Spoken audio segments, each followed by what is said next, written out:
जी के चरणों में हार्दिक अभिनंदन अभिवंदन, जयपुर वाले साहब के चरणों में और सारे आचार्य व प्रेमियों को चरण वंदन के साथ साथ दीपावली की हार्दिक हार्दिकतम शुभकामनाएं। बहुत सुंदर त्यौहार है। ऐसा कहा जाता है कि शिरडी के साईं बाबा ने, आज छोटी दीपावली है और उस दिन शिरडी निवासियों ने तेल देने से मना कर दिया था, तो उन्होंने जल से दीपक भरवा कर जलाए। ये कहानी हम सब लोगों ने सुनी है, बहुत प्रचलित और पॉपुलर है बहुत ज़्यादा। लेकिन एक बात पर बहुत हैरत होती है कि हमारे यहाँ कैसी अद्भुत व्यवस्था है, स्थूल रूप से कुछ करना ही नहीं पड़ता। साहब जी का ख्याल ही सब कुछ कर देता है। ख्याल की लयता कमाल कर देती है कि हमने सोचा और वो काम हो गया।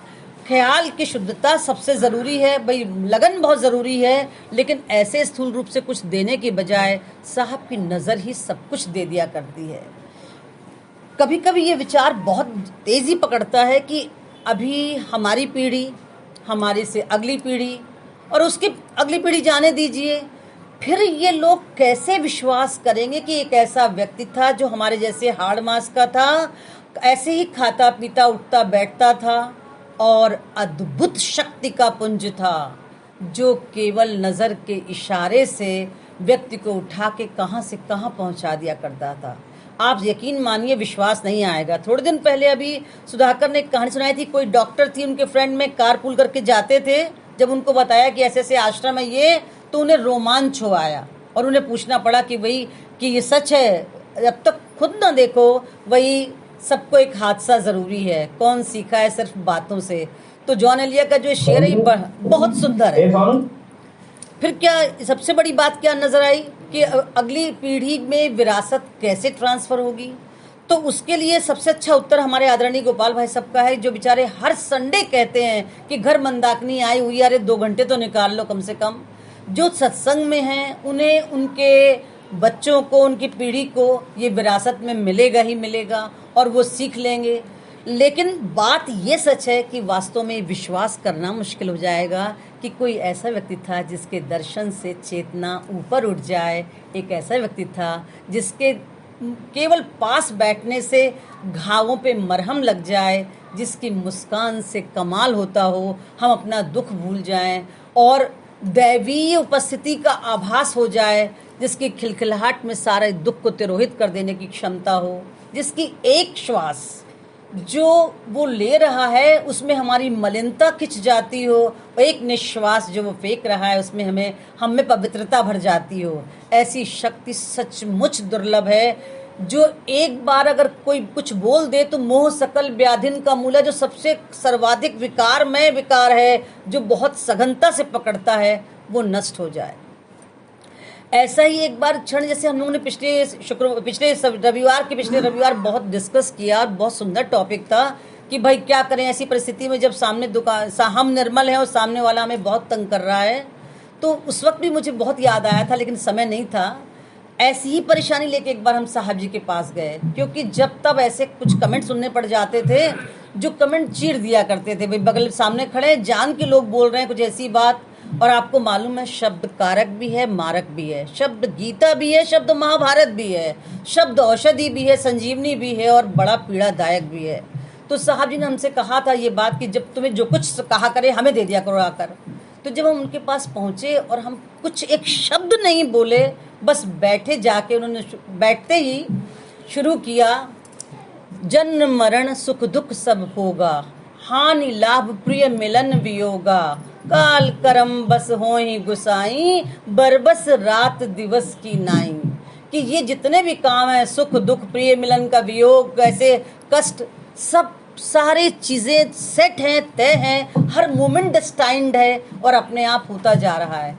आप यकीन करिए, इसको हमने कितनी बार रामायण में पढ़ा है, मगर जो असर उस वक्त हुआ उस असर का बयान नहीं किया जा सकता, क्योंकि शब्दों में बहुत कुव्वत नहीं है, कुछ है, कुछ कह लेते हैं। वो सारा दुख तिरोहित हो गया।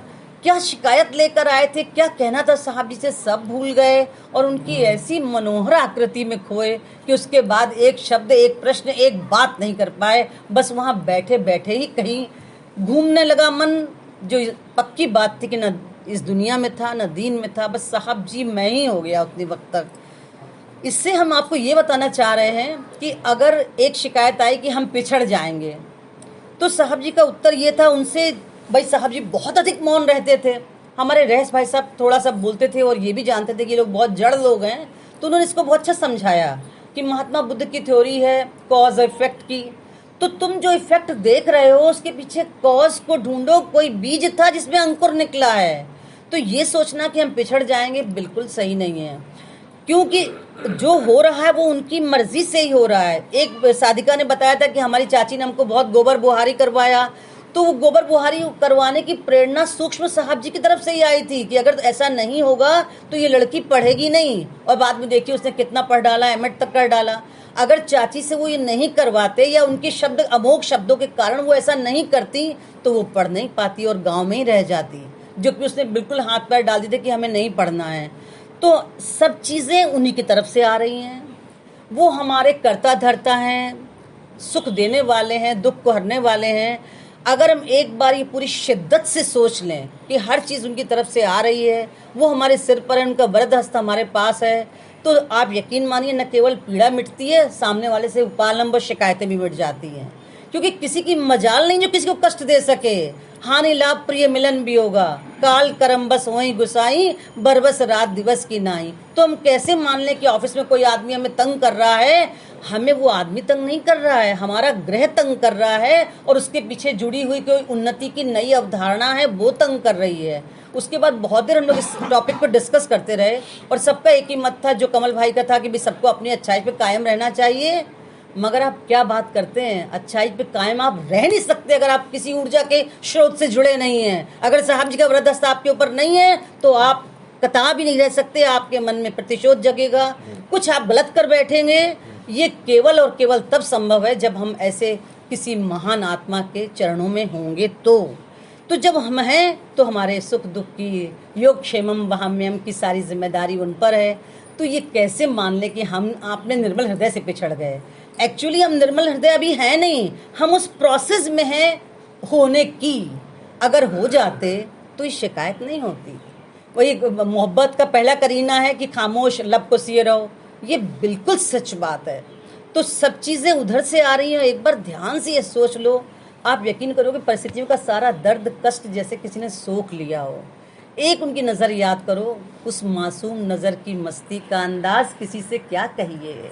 उठ जाए नज़र मैखाने पर, मैखाना भी तौबा कर बैठे। कितने मैखाने बाजों ने मैखाने छोड़े हैं आप सब जानते हैं। हम सब लोग समझते हैं बात को, नज़र उठने भर की देर है, और जब हम पहुँचते तो नज़र उठती है और वो सारा एक्सरे कर डालती है। हमें कुछ ना कहने की ज़रूरत होती है, न भूतो न भविष्यति। ऐसा व्यक्ति धरती पर दोबारा चलेगा, बड़ा असंभव लगता है। विश्वास नहीं होता इस बात पे कि हम लोग तो देख रहे हैं, तो जान रहे हैं। 3 पीढ़ी के बाद अगर हम लोगों ने बहुत पुरजोर कोशिशें नहीं की तो ये बात वाकई अविश्वास में आ जाएगी। कैसा ऐसा हो सकता है? एक ऐसा शक्ति का पुंज है जो देख ले और कष्ट मिटा दे, देख ले और ऊपर चेतना को किस स्तर पे पहुंचा दे। तो साहब जी सरीखा तो व्यक्ति कभी ऐसा नबी कभी न हुआ है न होगा। वो नबियों के सरदार थे, ईश्वर के अवतार थे, नर रूप में नारायण थे, सबके सुख कारक थे और अपने गुरु पर बलिहार थे, और गुरुदेव का सर्वोत्तम बाबूजी का उपहार थे वो। तो एकमात्र उनकी ही दया कृपा सारी चीज़ों को परास्त कर देगी। ना हमें उससे लड़ने की ज़रूरत है, फिर शाम को आके ना माफ़ी मांगने की ज़रूरत है। एक बार एकांत में बैठ के अगर हम उनसे कहते हैं तो कोई ना कोई अचूक उपाय निकल आएगा और वो काम हो जाएगा। हमें रोने की आवश्यकता भी नहीं पड़ेगी कि देखो हम पिछड़ गए और वो हमें कितना तंग कर रहा है ऑफिस में। हमने पहले भी ये बात बताई थी, आपको आज फिर बता रहे हैं। जीवन धन अपनी मीटिंग के लिए सारी तैयारी कर लेता है, पूरी तैयारियां करने के बाद, सारा परिश्रम करने के बाद फिर कहता है साहब जी आप देखिए, और आज इतना समय निकल गया, बड़े से बड़े बॉस आके कोई उसकी कहीं कमी नहीं निकाल पाए। तो हमें उस बात पर उस दिन भी विश्वास नहीं हुआ कि हम उस बात का प्रतिशोध लें, शिकायत करें। फिर हम साहब जी की कैसी संतान है, हमने उनका काम बढ़ा दिया, अब वो उसको समेटें। वो व्यक्ति प्रतिशोध पालेगा, मौका ताकेगा, कब आए ऐसा मौका कि इसको इसने जवाब दिया, इसको हम परास्त करें। और फिर तो ये फाइल हमारी बढ़ती चली जाएगी प्रतिशोध की, इसके बाद ये, फिर उसके बाद वो, फिर एंड कहाँ हुआ? फिर वो संस्कार हमने पाल लिया। वो तो कहते थे कि अगर आप एक नज़र उठा रहे हैं तो कोई बात नहीं, अगर आपने उसी वस्तु पे दूसरी नजर डाली है भरपूर, तो आपने संस्कार का निर्माण कर लिया अंदर हृदय में। और ये बिल्कुल सच बात है। एक उचटती नजर कुछ संस्कार क्रिएट नहीं करती। जब हम दोबारा कहते हैं आह क्या दृश्य है, देखें, फिर वो छप जाता है, वो बिंदु से रेखा बन जाता है और अंदर सागर की उर्मियों की तरह उछला करता है। वही हमें दिक्कत में डालता है। तो साहब जी के जैसा नबी न हुआ है, न है, न होगा। सरे अर्श वो चरागा, न हुआ है, न होगा।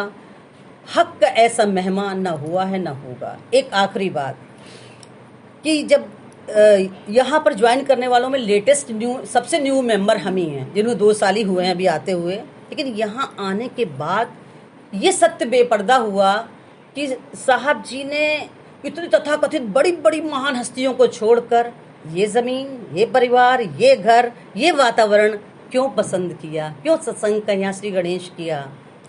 देवेंद्र भाई के लिए हम कुछ नहीं कह सकते, क्योंकि प्रशंसा से बहुत आगे हैं वो। प्रशंसा बहुत छोटी चीज़ है। जो उनका समर्पण है वो हमने नज़दीक से पहली बार किसी व्यक्ति में देखा। देखिए, गुरुजन की तो बात छोड़ दीजिए, वो तो गुरुजन है, विशेष उपहार प्रदत्त हैं प्रभु से। लेकिन नहीं देखा वही समर्पण उनकी पत्नी में, दोनों बच्चों में, बच्चों के बच्चों में। तो तभी समझ में आया कि ये यहाँ पर क्यों सत्संग रोपित किया गया। और ये जान के इतनी खुशी होती है, यहाँ हम नॉर्मली आए तो भी बहुत अच्छा लगा, सत्संग में आए फिर तो कहना ही क्या है। तो लग रहा है चार्ज कहीं और किसी ने ले रखा है और वो सूक्ष्म रूप से विराजमान है। कुछ मस्ती, कुछ ठंडापन, कुछ शीतलता, कुछ हल्कापन, कुछ सुरूर, वो इतना अद्भुत है कि उसके लिए हम हफ्ते भर एक एक दिन गिन के इंतज़ार करते हैं कि उसके बाद आदरणीय हमारे गोपाल भाई साहब के जो सुझाव आते हैं, उनका सुझाव उस दिन भी मुझे बहुत अच्छा लगा था कि जो आपको तंग कर रहा है आप पहचान तो जाएंगे, उससे बोलिए मत। ना बोलने से कोई परेशानी नहीं होगी, बोल के परेशानी का निमंत्रण देंगे हम। ये सुझाव बहुत सुंदर लगा हमें। और इसके लिए क्या कहें, देवेंद्र भाई को देख के एक बात याद आती है, जो भी उसका हो गया उसकी कसम खुदा का मुकद्दर बदल गया। जो भी नबी के इश्क के साँचे में ढल गया उसका कसम खुदा की मुकद्दर बदल गया। नवाजिश, करम, शुक्रिया। बहुत बहुत दिवाली मुबारक हो।